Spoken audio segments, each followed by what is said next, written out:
So this, ladies and gentlemen, is the new socket to go on the outside of the van. The old one is really manky and discoloured and just generally really horrible. It's also really hard to put the cable into the socket. It gets like really stuck for some reason. I don't know whether that's because of the socket or whether it's because of the actual plug itself. I'm not really too sure, but basically they don't really work too well. I've wanted to replace both of these for quite a while now because it's really annoying. Every time you plug in and plug out of the van, it's just like really difficult to do it. I also got 2 new windscreen wipers. I think these are the right ones. There seems to be like hundreds of different ones, but these are the same ones that we've already got on there, and they're both 600mm or 24 inches. I think the van model before ours, the T5, because ours is the 5.1, it's like the facelift version of the 5, but I think the original T5, the driver side is 600mm and the passenger side's like 540 or something, so they're slightly different sizes.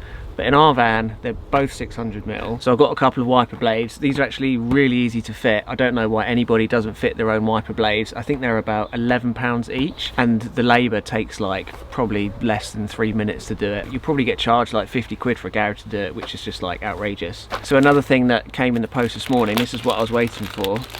Basically our screen washer jets don't work. I originally thought that it was the actual jets themselves, but upon closer inspection I realised it's not the jets, they're absolutely fine. But what the problem actually is, and it's quite a common problem with the Volkswagen transporters, is that the hose that the jet fluid goes through, there's a kink in it right by the corner of the bonnet, and it's made of like really weak plastic corrugated tubing, and it has a tendency to split because it's like a really sharp turn that it makes. So I've ordered some plastic tubing. This was actually a kit that I got on eBay specifically for this problem, but it's got 2 pipe joiners and then a bit of flexible pipe as well. So the idea is I'm going to cut 2 ends of the pipe, put 2 joins in it, and then the bit that really like bends, it's going to have a bit of flexi pipe. That's the idea anyway. So the final thing that I want to do is our cupboard hinge inside the van. It always seems to come a bit loose, and I think where the screw hole is, it's starting to like, what's the word when it turns too much? It's like wearing away basically. I have already replaced the screw and we're still kind of having the same problem, so it kind of like comes a bit loose.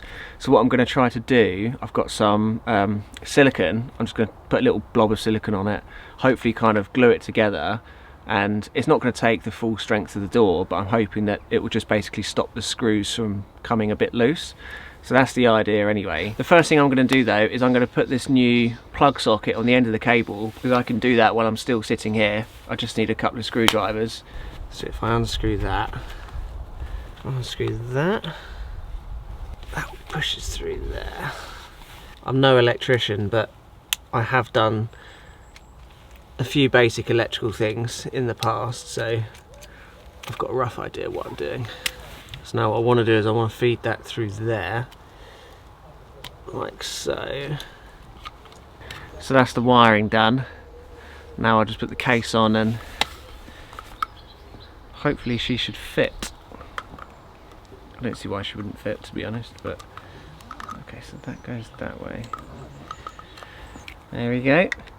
And then that, ladies and gentlemen, is how you change the plug on a hookup lead.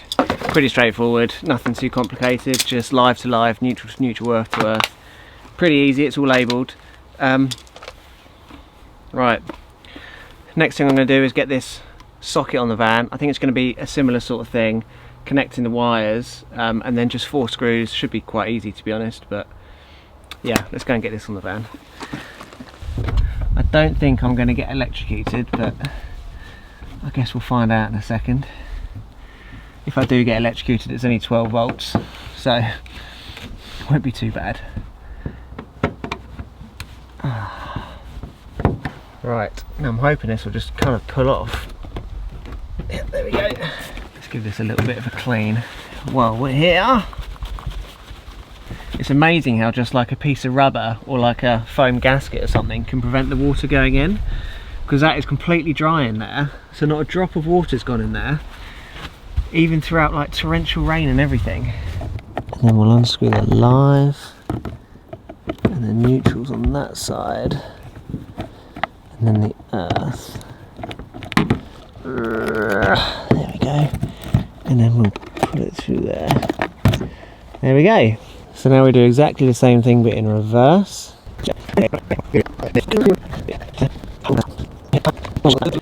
I think that's it.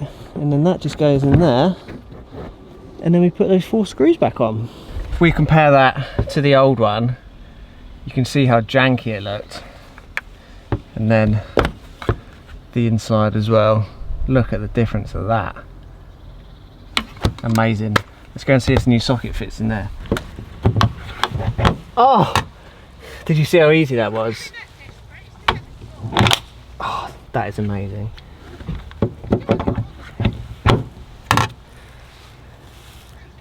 Lovely. Right, so next job, we're going to put the new wipers on. These are really easy to do because there's literally just a push button on there, and then you push it in and it slides out. Like, that's it. Just, it's so easy. I've got a little box with loads of different clips in it. I don't know why there's so many, to be honest, but I think these are quite universal. Is that the one I want? And then it should just click on like that. Beautiful. One thing I will say though is when you've got the wiper off, these arms can really ping down quite hard, and if it's just bare metal it can crack your windscreen. So what you should do really is perhaps put a towel over the glass, or just like put something there, some cardboard or something, just to stop it smashing into the glass. Otherwise you might end up with an expensive repair job.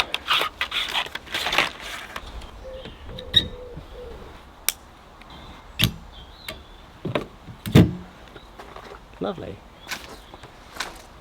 So on to the screen wash jets. I didn't know this until I was actually looking for the problem, but this hose here, this is what carries the screen wash from the reservoir up into the jets, which are further along in the bonnet. And when the bonnet shuts, this basically folds like this, and then on the back of the hose, I think it's up here, this is where the bend happens, there's like a big split in the far side. So what I'm going to do is I'm going to cut the hose about here and cut it about there, and then put that bit of more flexible tubing between the two, so then hopefully when it shuts and opens it doesn't kind of split it basically.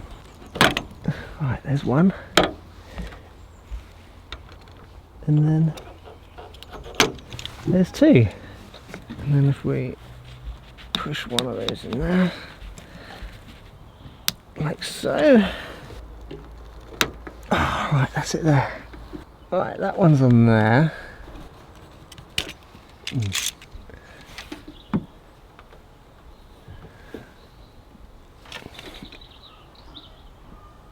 Right. Apparently this is a really common problem with these vans. So hopefully that does the trick.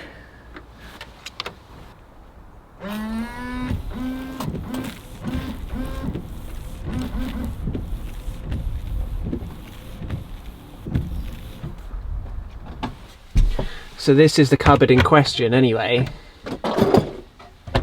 And look, can you see that bottom hinge? That top screw keeps coming loose. Can you see how loose that is? I'm just gonna undo the screws and then see if I can just blob a bit of silicone behind it. Squeeze a bit there. And then I reckon if I put some where that screw hole is, and then I'm hoping that when the silicone goes off, it should just hold it on there. I think what I might do is I might leave the door off for maybe a day or two just to let that go off, and then it might be okay. I've got silicone all over my fingers, mixed with a bit of engine grime. I'm really glad I've got all that done because I've been meaning to do that for ages, and I needed to make a video out of it for an excuse to do it. It's just one of those things that you're just like, I'll get around to doing that. I think it's surprising how many things you can do on your own rather than paying somebody else a lot of money to do them, particularly with the windscreen wipers, because they're literally just like click off, click in, like it's dead easy, anybody can do it. But that's going to do it for today, guys. Hope you enjoyed the video, give it a big thumbs up if you did. We'll see you tomorrow, so until then, safe drive, stay alive, have a lovely day, and don't spill your custard.